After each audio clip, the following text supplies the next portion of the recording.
अक्सर हमसे पूछा जाता है कि जो बांग्लादेश में हुआ, श्रीलंका में हुआ, लबनान में हुआ, वो पाकिस्तान में हो सकता है कि नहीं। और एक पाकिस्तानी शहरी, चाहे मैंने हूँ ना हूँ PTI की, लेकिन पाकिस्तानी ज़रूर हूँ। ना मुझे जंग चाहिए अपने वतन में, ना मुझे खून का बहावा चाहिए, मुझे अमन चाहिए।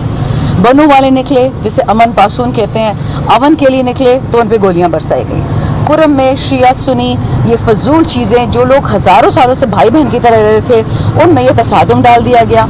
जहाँ जहाँ मेरा हल्का हो गया, बहुत और सारे हल्के हो गए, वहाँ पे ऑपरेशन स्टार्ट हो गया, वहाँ पे शहादतें हो रही हैं, कभी CGD वालों की, कभी अफवाज की। इसी तरह हमारे MNA हाजी इम्तियाज़ को 2 हफ्ते पहले उठाया गया, पहले पुलिस उनको ले गई, फिर उनको नामालूम अफराद ले गए, आज किसी एयरपोर्ट से वो मिले हैं। ये पता नहीं कौन सा थाना है जो एयरपोर्ट के अंदर बना हुआ है कि डायरेक्ट जहाज़ वहाँ से उड़ता है और वो वहाँ से मिल गया और कोई ना कोई FIR उन पर डाल दी।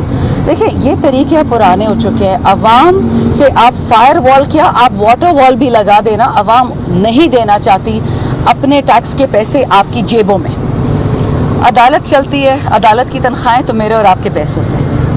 अगर जुडिशरी यानी कि हमारे जो वकला हैं, स्पेशली गवर्नमेंट के वकला या पार्लियामेंट हाउस के एम्प्लॉइज़ या हम MNAs या सेनेटर जैसे फलकनाज साहिबा हैं, हम सब की तनख्वाहें अवाम की जेबों से आ रही हैं। और हम अवाम को ये कह रहे हैं कि जो बंदा आपने मुंतखब किया उसको तो हम जेल में रखेंगे, और जो हमें पसंद है, जो कहते हैं कि मैं पाकिस्तान की ईंट से ईंट बजा दूंगा, उसको मैं प्रेसिडेंट बना दिया। जो 17 से 39 वोटों से आए उनको PM CM बना दिया। पाकिस्तान इसका मुतहम्मिल नहीं हो सकता। ये जबरी गुमशुदगी, आप देख ले बलोचिस्तान में क्या हो रहा है, हर सूबे में आग लगी हुई है। सिंध में आज सुबह मेरी बात हुई डॉक्टर फहमीदा मिर्जा से, वो बता रही थी कि बदीन से लोगों को उठाया जा रहा है, गायब किया जा रहा है। कोई लाड़काना में मिलता है, कहीं नौशहरों में मिलता है। मतलब ये कर क्या रहे हैं उनके साथ, मतलब इस किस्म का वहाँ पे जुल्म हो रहा है। वो तो कहते हैं हमारे तो लोग जाते हैं, पता नहीं जिंदा वापस आएंगे कि नहीं। हर हुकूमत अपने आप को इस वक्त फिरौन समझ रही है। पुराने फिरौनों से किसी ने लेसन नहीं सीखा। याद रखें, अगर PTI का एक बंदा भी ना निकला, जो पेट्रोल और गैस महंगा होने लगा है सितंबर में, पूरा पाकिस्तान सड़कों पर निकलेगा। ये भूल जाते हैं कि चाहे पुलिस वाला हो, चाहे वो फौज वाला हो, चाहे वो नेवी वाला हो, चाहे वो सेक्रेटेरिएट वाला हो, चाहे वो आम शहरी हो, सब बिजली का वही बिल दे रहे हैं।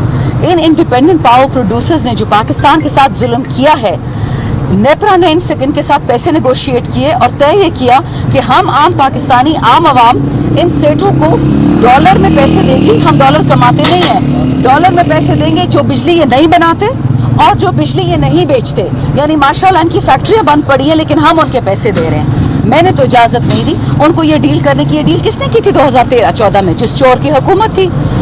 ये जो इधर ड्रामा की, खान पे नया केस हो गया, अब इस पर दूसरा केस हो गया, अब नैब करो, अब ये करो, ये बेहया केसेस करो, वर्कर को उठा लिया, बच्चों के मिलिट्री ट्रायल्स कर रहे हैं, एक्स्ट्रा कॉन्स्टिट्यूशनल। ये सारा एक ड्रामा है ताकि अवाम इन चीज़ों में उलझी रहे, उनका ख्याल ना हो कि उनको आहिस्ता आहिस्ता मारा जा रहा है। एक सफ़ेद पोश आदमी अपने बच्चों को स्कूल नहीं भेज सकता। सेहत कार्ड तो ये लोग हमसे छीन लिया। एक बंदे ने ऐसे फाड़ा सबके सामने, दूसरे बीबी रानी ने खरीद लिया कि जी ये तो हम नहीं अफोर्ड कर सकते। खुद 10-10 लाख के जूते पहनते और आवाम से इन्होंने सेहत कार्ड छीन लिया।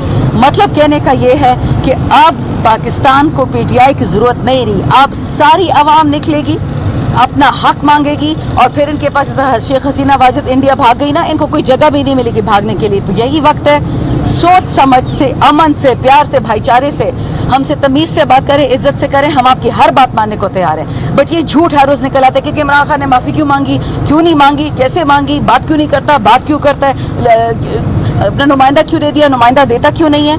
इन चीज़ों से अब वक्त नहीं चलेगा। पाकिस्तान को जोड़ने का वक्त आ चुका है। बहुत शुक्रिया आपका। और अब मैं अली साहब से कहूँगी कि खान के केसेस पे रोशनी डालें। जैसे कि मीडिया को पता है कि ख़त्म हो चुके हैं, और अभी जो 2 नए रेफरेंसेस खान साहब और मिश्रा बीबी साहबा के ख़िलाफ़ बनाए गए, आज की उसकी डिविजनल बेंच में हेयरिंग थी।